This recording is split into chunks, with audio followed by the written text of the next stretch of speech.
The call came late afternoon just as I pulled into the driveway of our new house. "Is this Diana Brooks?" the voice asked. Older. Raspy. "Yes." "Who's this?" The previous owner." "Look, I'm sorry to bother you, but I forgot something." "Something serious." I almost hung up. Then he said it. There was a camera hidden in the living room ceiling. I forgot to disconnect it from the cloud before the sale. It's been recording. I went completely still. He continued. "I only noticed today when I opened the old feed by accident. I didn't mean to see anything, but what I saw, I think you need to know." My chest tightened. "What did you see?" Silence. "Don't ask over the phone," he said. "And don't tell your husband. Come alone. I'll show you everything." I sat in the car for what felt like forever, just staring at the house. Marcus had decorated the porch with lights. Inside, his laughter echoed with his mother and brother unpacking more boxes. I walked in. Marcus smiled from the kitchen. "Hey babe, everything okay?" I nodded. "Yeah, going to grab a few things from the store." I kissed his cheek, heart pounding. As I pulled away from the house, something felt wrong. Like this call had torn a thin veil off a life I thought I understood. And whatever that man saw, it wasn't just a glitch. It was a warning. The man lived 20 minutes away in a faded bungalow tucked behind a gas station. When he opened the door, his hands were trembling. "I didn't mean to get involved," he said, ushering me inside. "But I've lived in that house for 30 years. It deserved better than what I saw." He led me to a cluttered desk and opened his laptop. I backed up the footage. "I'm not keeping it. Just thought you had a right to see." He clicked play. The living room. My living room. The date stamp showed it was Tuesday. I'd been at work until 7 p.m. that day. Marcus walked in. His mother followed. Then his brother Jake. They opened wine, then started laughing. Marcus plopped onto the couch. "I can't believe she fell for it. All that crap about starting fresh like it's her house." His mom added. "You did the hard part, sweetie. Now we just make sure she stays busy at work while we finalize the switch." "The switch?" I whispered. The video kept rolling. Marcus pulled out a folder. "Power of attorney papers," he smirked. "You said she'd never notice." "You were right, Mom." I stared at the screen, frozen. The man beside me turned down the volume. "There's more, but you get the idea." I couldn't speak, couldn't move. Power of attorney. They weren't just laughing behind my back. They were gutting me from the inside while smiling in my face. I stood up slowly. "Send me the whole file," I said. Every second. Because now I had a plan and I wouldn't be the fool again. By the time I got home that night, everything looked normal. Marcus kissed my cheek, asked if I grabbed milk. Jake was helping organize the garage. His mom was baking something for the neighbors. Like it was all real, like I was the one playing house. I watched them. Every movement, every fake laugh, every sweet word now felt poisoned. I nodded, smiled, played the game. Because what they didn't know was I had the video. I had the proof. And I wasn't going to confront them. Not yet. I needed more. So over the next few days, I played dumb. I pretended to be tired, busy, distracted by work. I planted microphones in the kitchen, the hallway, even under the dining table. Wired a backup feed into the router. Upgraded the original cloud storage without telling anyone. They were too confident to notice. And that's when the real conversation started.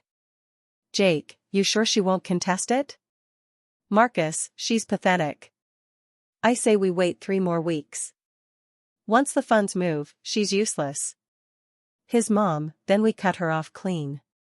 Tell her we need space and sell the house." "So my house." That night I sat in the garage staring at the glowing laptop screen, fists clenched. My mouth was dry. My heart was ice. They weren't just planning betrayal. They'd scheduled it. And I was funding the whole thing. So I opened a blank spreadsheet. Step 1, hire a private lawyer. Step 2, pull every asset back under my name quietly. Step 3, give them the performance of a lifetime. The lawyer I hired worked in a quiet building on the edge of town. A seasoned estate attorney named Maddox. No flashy suits, no small talk, just sharp eyes and airtight documentation. I didn't tell him everything. Not yet. Just enough to get moving. I'd like to quietly revoke the power of attorney I signed 3 months ago, I said. He frowned. You understand that revoking it without notice could raise suspicion? I'm counting on that, I replied. We filed the papers that same day. He advised me to make copies, store them with a financial backup, and start moving personal assets under protection. Bank accounts, brokerage accounts, and most importantly, the deed to the house. They thought they were safe, that I was blind. But by Friday, every major asset had been redirected. All I left behind were the empty shells, the ones they were circling like vultures. Then came the next step. Bait. That weekend, I walked into the living room with a big smile. Guess what, Marcus? I just got a raise. Big one. His eyes sparkled. Jake clapped. His mom said, knew you had it in you. I leaned into the act. Fancy dinners, a new suit, even a thank you watch for Marcus. They thought their plan had time. They thought they'd win. But what they didn't know is I already owned the stage. And they were just reading lines in a play I was directing. I just needed the final act and it would be unforgettable. 2 days before their planned switch, I overheard Marcus on the phone in the backyard. It's happening next week, he whispered. She's completely in the dark. I've got the forged signature prepped. Her name will be off the deed before she blinks. I stood inside sipping my coffee, watching him through the window like he was rehearsing for a role. His whole life with me, a con. A long play, and he was proud of it. That night, I emailed a special packet to Harold. Every voice recording, the cloud videos, the updated power of attorney paperwork, and the forged signature Marcus thought I hadn't seen him practicing. Prepare the final package, I wrote. Emergency legal motion. I want everything ready by Tuesday. Quietly, Harold replied one line. It'll be beautiful. I didn't sleep that night. The next morning, I invited them all to dinner at home. Celebration, I said. The bonus came through. They bought it. Hook, line, and greed. I grilled steaks, bought wine, even wore the watch Marcus gave me 6 months ago. They joked, laughed, toasted to me, and I kept smiling right until Jake clinked his glass and said to Marcus, the future real owner of this home. They all laughed. I stood up, raised my glass too, and said, let's toast again next Tuesday. I'll have something special for you then. They cheered. They didn't know. But Tuesday was the day everything they built on lies would come crashing down. Tuesday came. I wore a plain gray shirt. No jewelry, no perfume, just calm. Marcus came down in a sharp blazer. Jake was already pouring mimosas. His mom was on the phone bragging about this being the last week in someone else's house. They thought today was victory. At 9 a.m. sharp, the doorbell rang. Marcus looked confused. I opened it. Harold stepped inside with a thick manila folder. Behind him, a court officer. Diana, Harold nodded. Ready? I turned to them. Gentlemen, take a seat. You'll want to hear this. Marcus scoffed. What's this about? The court officer unfolded a document. Marcus Whitman, you are being served a cease and desist related to attempted property fraud and signature forgery. Jake stood up. What the hell is this? Harold smiled faintly. Also, you'll notice Ms. Brooks has filed for immediate asset freeze on joint accounts pending fraud investigation. His mom screamed. You can't do this. I leaned forward. Oh, but I did. While you were planning how to cut me out, I took back everything. You own nothing. This house? The accounts? The watch on your wrist? Bought with my card. I'll be taking that too. Marcus stood frozen. And one more thing, I added, sliding a USB stick across the table. This contains all your recorded conversations. I've already sent copies to my attorney and the cloud backup is secured. Any retaliation? It goes public. The room went silent. I had just declared war and they knew they'd already lost. Marcus's face drained of color as the court officer finished the paperwork. Jake grabbed the USB stick like he could erase what was already burned into the cloud. You're insane, Marcus hissed. No, I said. I was naive. There's a difference. But now I see everything clearly. They didn't move. Pack your things, I said coldly. You have until sunset. But this is our home, his mother shouted. No, it's mine. And don't forget the mortgage, title, utilities, and every account are solely in my name again. Your names aren't on anything. You gambled everything on a fake signature, and you lost. Jake's voice cracked. We were just trying to help Marcus. He deserves more. Then what, building a life together? I asked. He didn't want partnership. He wanted control. But I gave you respect, love, trust, and you turned my life into a game. Marcus tried to play victim.